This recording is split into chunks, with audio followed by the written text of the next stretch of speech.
பைல்ஸ்ங்கிறது ஒரு மூல நோய். நம்ம இது ஆயுர்வேதத்துல அர்ஷஸ்ன்னு சொல்லுவோம். இந்த பைல்ஸ் வர்றதுக்கு முக்கியமான காரணம் என்னன்னு பாத்தீங்கன்னா, அது ஒரு 4 விதமா நம்ம அந்த பைல்ஸை பிரிக்கிறோம். கிரேட் 1, கிரேட் 2, கிரேட் 3, கிரேட் 4ன்னு. ஃபர்ஸ்ட் அந்த கிரேட் 1 என்னன்னா, நம்ம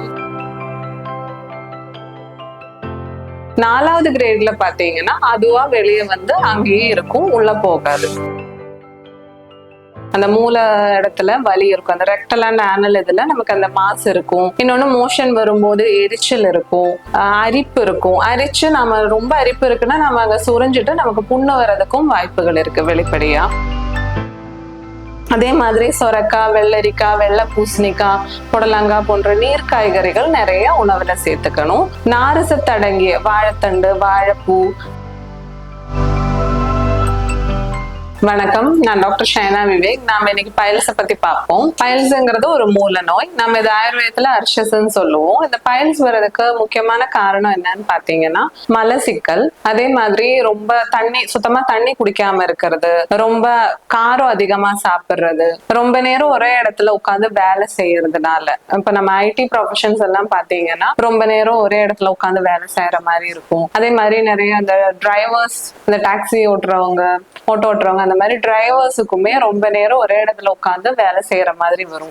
ஸோ அந்த மாதிரி இருக்கிறவங்களுக்கு அந்த மூளைச்சூடு அதிகரிச்சு இந்த பைல்ஸ் வருது. அது ஒரு 4 விதமா நம்ம அந்த பைல்ஸை பிரிக்கிறோம். கிரேட் 1, கிரேட் 2, கிரேட் 3, கிரேட் 4ன்னு. ஃபர்ஸ்ட் அந்த கிரேட் 1 என்னன்னா, நம்ம மோஷன் வரும்போது நமக்கு அந்த பைல் மாஸ் உள்ளேயே நிற்கும். நரம்பு தடிப்பு இருக்குல்ல, அது உள்ளேயே இருக்கும்.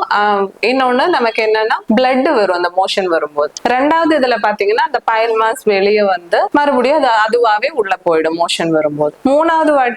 3வது கிரேட்ல பாத்தீங்கன்னா அந்த பைல்ஸோட மாஸ் மோஷன் வரும்போது வெளியே வந்து நாமளே உள்ள எடுத்து வைக்கிற மாதிரி இருக்கும். 4வது கிரேட்ல பாத்தீங்கன்னா அதுவா வெளியே வந்து அங்கேயே இருக்கும், உள்ள போகாது.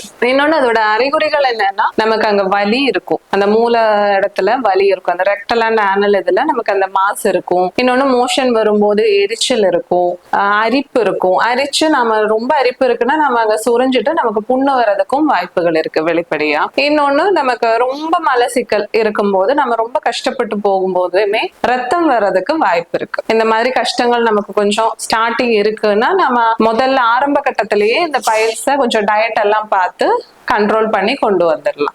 தினமும் ஒரு 2 இல்ல 3 லிட்டர் தண்ணி குடிக்கணும். அதே மாதிரி சொரக்காய், வெள்ளரிக்காய், வெள்ளை பூசணிக்காய், புடலங்காய் போன்ற நீர் காய்கறிகள் நிறைய உணவுல சேர்த்துக்கணும். நார்சத்து அடங்கிய வாழைத்தண்டு, வாழைப்பூ, பீன்ஸ், கீரை வகைகள் எல்லாம் நல்லா எடுத்துக்கணும். மத்தியான வேலையில ஒரு டம்ளர் மோர் எடுத்துக்கிறது ரொம்ப நல்லது. நல்லா தண்ணியா ஒரு மத்தியான டைம்ல நம்ம அதுல வேணும்னா நமக்கு கொஞ்சம் மல்லியில போட்டு கொஞ்சம் உப்பு போட்டு நல்லா மோர் தண்ணியா அடிச்சுட்டு அப்படி கூட குடிக்கலாம். அதுல வெறும் மோர் கூட எடுத்துக்கலாம், வெறும் உப்பு போட்டு மட்டும் எடுத்துக்கலாம்.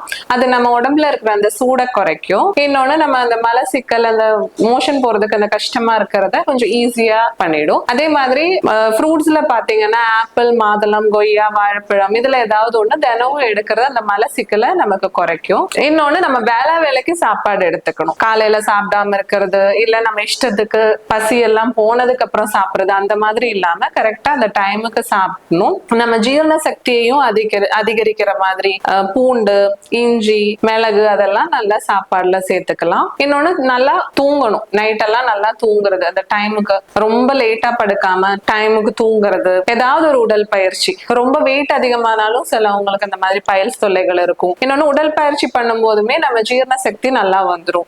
ஸோ இந்த மாதிரி நம்ம கொஞ்சம் அந்த டயட்லயும் லைஃப் ஸ்டைலையும் பார்த்தா நம்ம ஃபர்ஸ்டே அந்த பைல்ஸை கொஞ்சம் கண்ட்ரோல் பண்ணி கொண்டு வந்துடலாம்.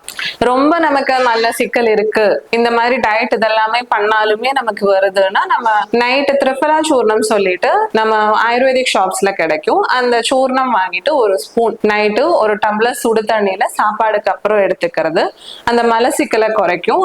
அதுவுமே நம்ம ஜீரண சக்தியை நல்லா கொண்டு வந்துடும். இன்னொன்னு பாத்தீங்கன்னா ரொம்ப நமக்கு வெளிப்படையா அரிப்பு, வீக்கம், ரத்தம் வர்றது அந்த மாதிரி இருக்குன்னா நம்ம சிட்ஸ் பாத் பண்ணிக்கலாம். அது சிட்ஸ் பாத் எப்படி பண்ணலாம்னா, நம்ம கொஞ்சம் சுடு தண்ணியில வேப்பலை, மஞ்சத்தூள் எல்லாம் போட்டு கொதிக்க வச்சு கொஞ்சம் அந்த வெதுன்னு அந்த கஷாயத்துல இடுப்புல இருந்து தொட வரைக்கும் அந்த தண்ணிக்குள்ள இருக்கிற மாதிரி சிட்ஸ் பாத் பண்ணிக்கலாம். அது ஒரு 5 இல்ல 10 நிமிஷம் ஒரு வேளை பண்ணிக்கலாம். அதே மாதிரி ரொம்ப குளிர்ச்சியான அந்த சந்தனம், வேப்பு, மஞ்சள் அதெல்லாமே நம்ம அந்த பைல்ஸ்ல புண்ணு இருக்குன்னா நம்ம அங்க போட்டோம்னா அந்த புண்ணை குறைக்கும். அதே மாதிரி வீக்கம் இருந்தாலும் அந்த வீக்கத்தையும் குறைக்கிறதுக்கு உதவும்.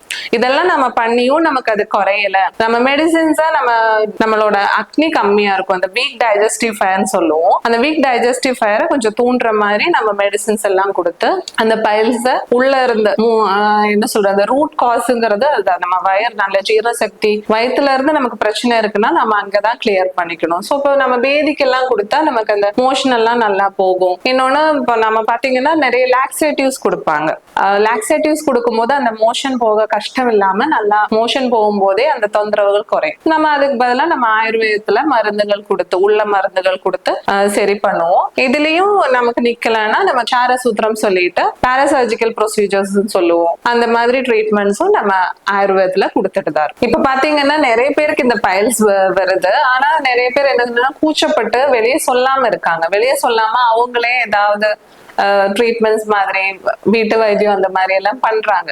பட் அப்படி பண்ணி அது நல்லா கியூர் ஆகாம ரொம்ப அதிகமாயி நம்ம கிட்ட வர மாதிரி ஆயிடும். ஸோ அப்ப எப்பவுமே நமக்கு அந்த மாதிரி மூலத்துல ஏதாவது இந்த மாதிரி லைட்டா ஏதாவது ஒரு புண்ணோ இல்ல அரிப்போ வீக்கமோ இல்ல நம்ம மோஷன் போகும்போது கொஞ்சம் பிளட்டோ நமக்கு வந்துச்சுன்னா எப்பவுமே நாம ஒரு டாக்டரை கன்சல்ட் பண்ணி அதோட ட்ரீட்மெண்ட் எடுக்கிறது தான் நல்லது. உங்களுக்கு இந்த மாதிரி ஏதாவது பைல்ஸ் இல்ல ஏதாவது மூல நோய் பிரச்சனைகள் தோணுது, அப்படி இருக்கு அப்படின்னு உங்களுக்கு தோணுதுன்னா, இல்ல நீங்க அதனால அவதிப்படுறீங்கன்னா நீங்க எங்க கிளினிக்ல காண்டாக்ட் பண்ணி டாக்டர் கன்சல்டேஷன் பண்ணி தீர்வு தேடிக்கலாம். எங்க clinics Haritra royal Ayurveda, KK Nagar, Chennai. அப்புறம் Haritra holistic royal Ayurvedic treatment centre, Mattuthavani, Madurai. இன்னொன்னு Haritra royal Ayurveda hospital, Appanthirupathi, Madurai. Thank you.